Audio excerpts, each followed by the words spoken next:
드디어 시작된 걸까요? 저희 가다 보니까 모기가 많아가지고 정해서 소독해 주는 거.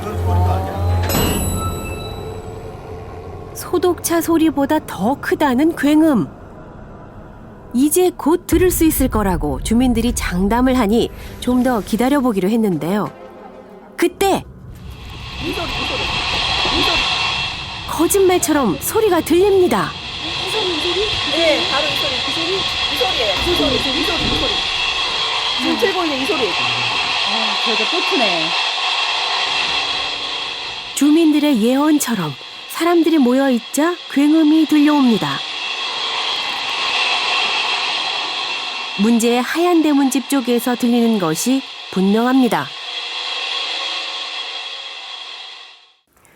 많게는 하루 3번, 길게는 10분 동안 이어진다는 소음.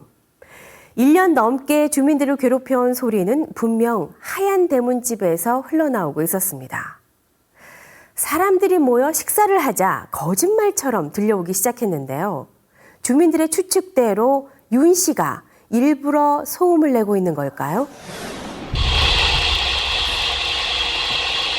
어디서 나는 소리냐, 그러면? 집집에서.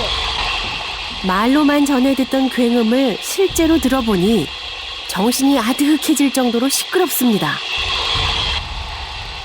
현장에서 듣기에도 하얀색 대문집에서 소리가 울려 퍼지는 게 분명해 보입니다. 꺼졌다. 이제 소리 안 들려.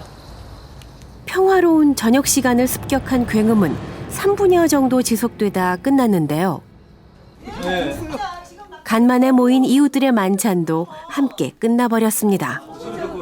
네, 저는 이제 시끄러우니까 이제 창문 닫고 그냥 에어컨 틀고 자면서 아니 우리 집에서 이렇게 시끄러운데 그러니까 바로 여기는 어떻게 사나 맨날 그랬었어요 속으로. 과학적인 방법을 동원하면 눈에 보이지 않는 소리도 볼 수가 있답니다. 소리가 나는 위치를 찾을 수 있다는 건데요. 그때 소리 전문가에게서 반가운 연락이 왔습니다. 드디어 하얀 대문집에서 들리는 소리의 정체를 찾았다는데요. 주변에서 들을 수 있는 소리를 비교해 본 결과 와, 거의 일치하고 있구만요, 이렇게. 찾아낸 소음의 정체. 바로 믹서기 작동 소리였는데요. 소리 전문가가 찾아낸 진실은 더 있었습니다. 근데 이게 보니까 특징이 있어요. 녹음이 돼 있는데 반복이 되고 있잖아요. 이렇게만큼 이렇게 반복이 균일하게 딱딱 잘라지죠, 이게. 녹음한 믹서 작동 소리를 연속해서 재생하고 있는 거랍니다. 그러니까 윤 씨는 믹서기 소리를 녹음한 뒤 스피커나 마이크를 이용해 일부러 더 크게 굉음을 틀고 있다는 겁니다. 그야말로 소음 테러를 벌이는 중인 건데요. 그런데 이게 무슨 소리예요? 켰어요, 피디님. 들리세요? 이게 지금 소리가 예전보다 강도가 약한 거예요. 또 굉음이 들렸답니다. 그런데 이번만큼은 그 소리가 반갑습니다.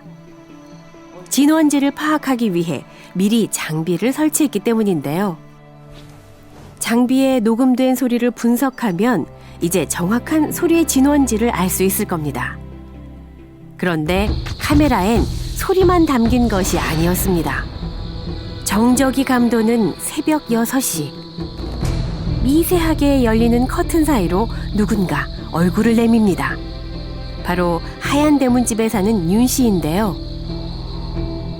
곧이어 그녀의 모습이 사라지더니 문제의 소리가 시작됩니다. 주민들의 새벽 단잠을 깨는 굉음의 소리는 점점 커지는데요. 3분여간 지속되던 소리가 멈추더니 잠시 뒤 비스듬히 현관문이 열립니다. 그 사이로 윤 씨가 나오는데요. 듣던 대로 마스크를 썼습니다. 창백한 얼굴을 마스크로 가린 그녀는 매우 마른 체형이었는데요. 그런데 뭔가 이상합니다. 자기 집 정원인데도 마치 낯선 곳에 온 것처럼 몹시 조심스러운 모습.